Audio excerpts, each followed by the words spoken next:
Yes, you're welcome to day 5 of our Bible challenge. We are still extracting the book of Ruth.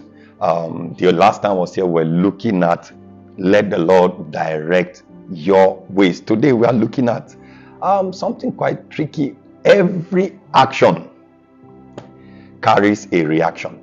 What I'm trying to explain is this. Many times we can only choose our first action. What comes next may be out of our reach. If you know you are not willing to go all out, it's better you don't start. Someone may be asking, what do I mean? Let's continue our reading in the book of Ruth, chapter 1, from verse number, let's take from verse number 4. Or let's look at verse number 3. And Elimelech, Naomi's husband, died, and she was left and her 2 sons. And they took them wives of the women of Moab. The name of one was Orpah, and the name of the other Ruth. And they dwelled there about 10 years.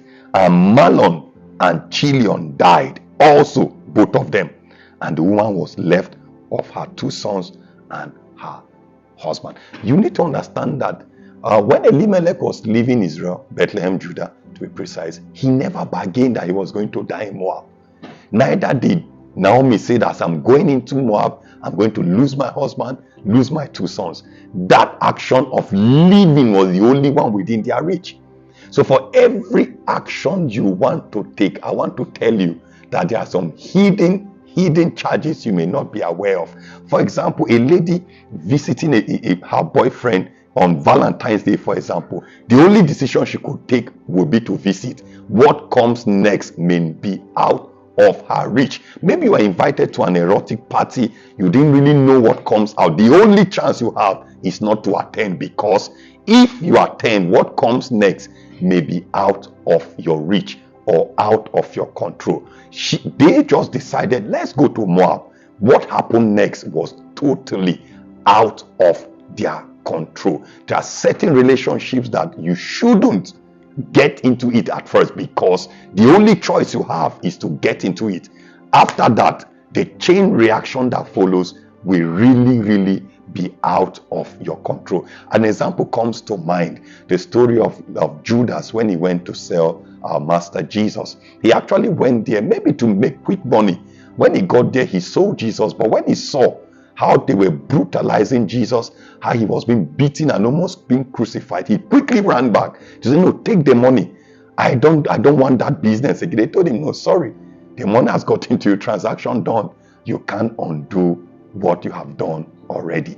Many times we youth, we think that we can actually get a quick one and get out of it. You don't understand. Satan is not a gentleman. He doesn't do gentle business.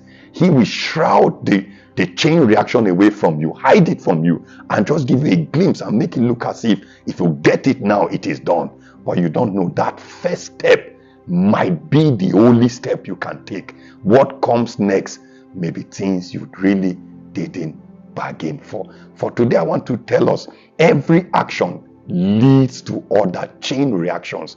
But the truth is, you can only trigger the first reaction. The others become a ripple effect of that one choice you made. Don't go to that party. Don't get into that relationship.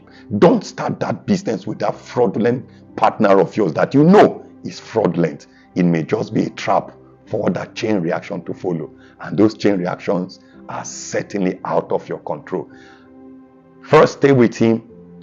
Let him lead you, and then make informed choices that will give you a better choice. But the good news also is this: many times men who follow God may also not know the chain reaction that will follow. You will just come to Jesus as simple as you are.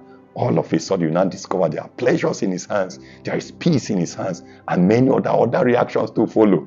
So if there is any choice you will make, I will speak the way God will enjoin us to speak. It's I said before you, life and death, good and evil. Choose life that you may live. If you choose Christ, believe me, there are other chain reactions that follows in serving Jesus. For today, every action leads to other chain reactions that you may not be able to account for. The Lord bless you and keep you. See you again next time.